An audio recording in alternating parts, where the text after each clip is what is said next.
तर मित्रांनो, फायनली खूप दिवसाच्या प्रतीक्षेनंतर आपण या ठिकाणी आलेलो आहोत केदारेश्वर या मंदिरामध्ये, धर्मपुरी या ठिकाणी मित्रांनो आल्या आल्या आपल्याला सर्वात पहिल्यांदा पालखी दिसली, त्याच्यानंतर या ठिकाणी नंदी महाराज दिसले।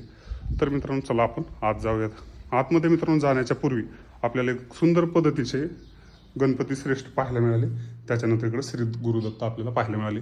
वर पण संपूर्ण जे छत आहे दगडामध्ये आहे, कसल्याही पद्धतीचे या ठिकाणी नाविन्यकरण नाही, एकदम जुनं मंदिर आहे पण एकदम क्लास आणि सुंदर दिसतंय। चला तर आपण आत जाऊयात।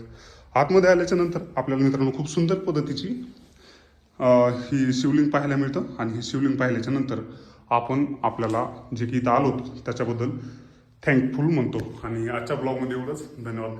हे केदारेश्वरचं मंदिर धर्मापुरी या ठिकाणी आहे आणि तुम्हाला हा व्हिडिओ कसा वाटला हे कमेंट करून नक्की सांगा। अशाच पद्धतीचे व्हिडिओ पाहण्यासाठी आपल्या चॅनलला आत्ताच फॉलो करा। थँक्यू सो मच भावांनो। हर हर महादेव।